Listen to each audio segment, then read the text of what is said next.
Good morning. Pleasure to be with all of you. To my left, Melissa DeRosa, Secretary to the Governor.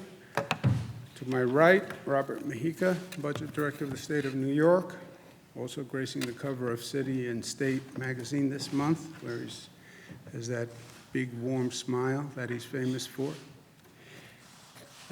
Today is day 95 of the situation dealing with the coronavirus pandemic, and it is day 10 of the situation dealing with the civil unrest after the murder of Mr. Floyd that we all saw on TV. The president held up the Bible the other day in Washington, D.C. Here in New York, we actually read the Bible, and there are some passages that I think are especially appropriate for today and this time of where we are. Blessed are the peacemakers, for they will be called children of God. Matthew 5. If a house be divided against itself, that house cannot stand. That was Mark 3, actually, before Abraham Lincoln. Turn away from evil and do good. Search for peace and work to maintain it. Psalms 34. The seed whose fruit is righteousness is sown in peace by those who make peace. I think those words are all appropriate for where we are today.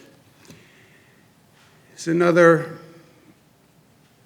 quote that I think is applicable to where we are today. You can't use the military as a political weapon. Do you remember who said that? I said that. There's another quote.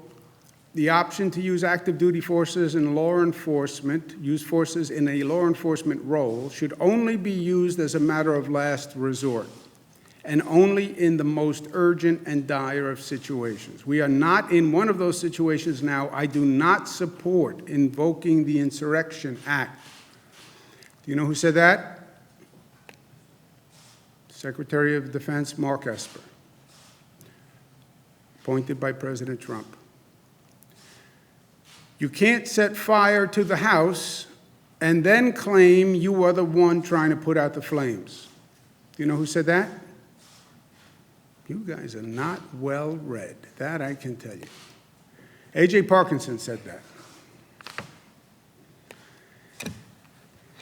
Last night we had continued protests across the state, but there are two very different situations that are going on, and we have to keep them separate, and we have to address them as separate situations because they are night and day. One is protesting, and the other is looting. They are two very different situations. Some people choose to morph those two together. All the protesters are actually looters, and we should treat them as looters. That is not a fact. That is not the truth. That is not the reality of what is going on. There are people who are protesting, and there are people who are looting. Very, very different situations. The protesting is righteous indignation over Mr. Floyd's murder and systemic racism and injustice. And you listen to their point, I think they're right. You look at that Mr. Floyd's murder on television, and it is reprehensible. There is no police officer in this nation that would defend that. And people are appalled. And again, it's not the first time. You can't say, well, this is an isolated incident. Mr. Floyd was one in an ongoing series. Ahmaud Arbery, Breonna Taylor. You can go back to Rodney King. You can go back to Martin Luther King. There are dozens and dozens of the same case. Righteous indignation. It's more systemic racism. Righteous indignation.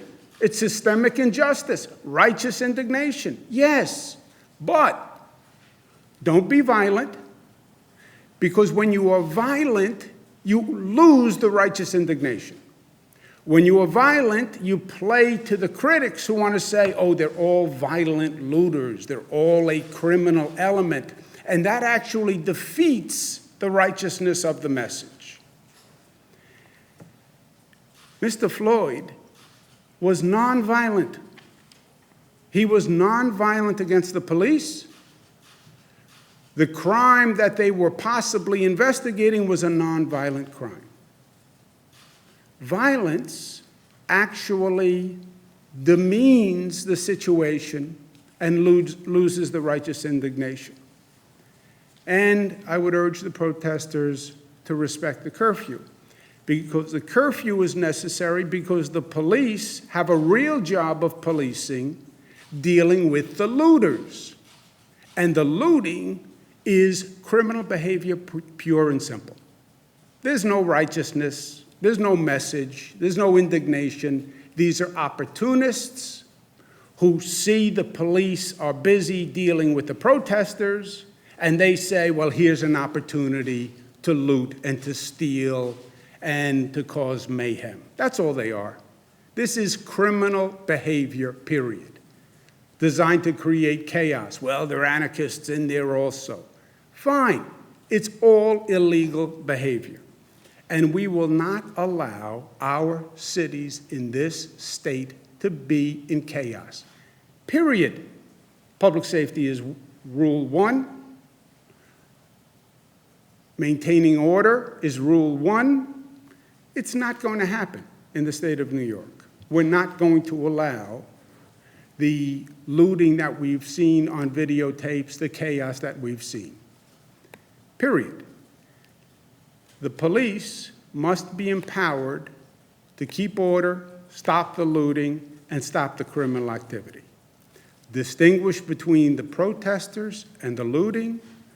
Yes, you have police action which is necessary to work with the protesters, but the police have to be there and be empowered to stop the looting and the chaos and the criminal behavior that people are trying to exploit this moment for their own selfish criminal purposes. And the police have to be able to do their job.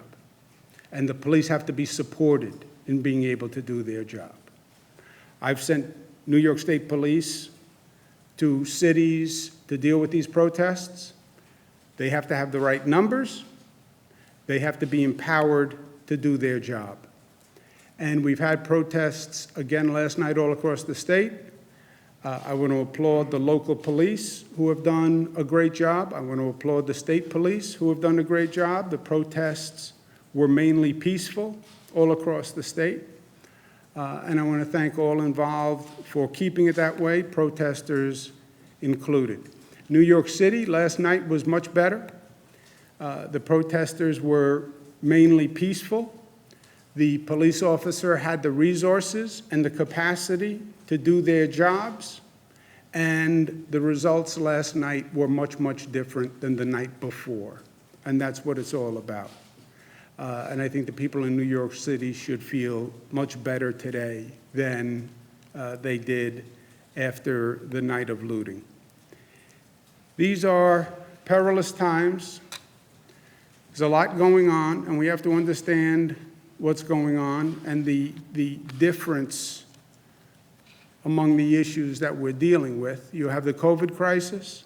You have the murder of Mr. Floyd, two very different situations, but both critical in and of themselves and both happening at the same time. It's then wrapped in an environment and a dynamic that is racially charged and politically charged.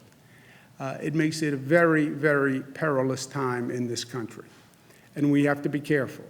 We have to be very careful because the consequences are steep on both sides of this equation. So leadership, good government, responsibility is more important than ever before, especially in these divided times. COVID-19 is still a real threat. We're still battling that. I know it's not on the front pages today, but it is still in people and in society. We're still battling that. That is going better than it has ever gone in New York. We have the lowest number of hospitalizations ever, and we have the lowest death toll ever. And God bless the people of New York for what they did. God bless the nurses and the doctors and the essential workers and the frontline workers, because they saved hundreds of thousands of lives in the state of New York. We have to remember what made us successful during COVID, that we're New York tough, but New York tough is multifaceted. It means New York smart. If you're going to protest, protest intelligently. Remember, the COVID virus is still out there.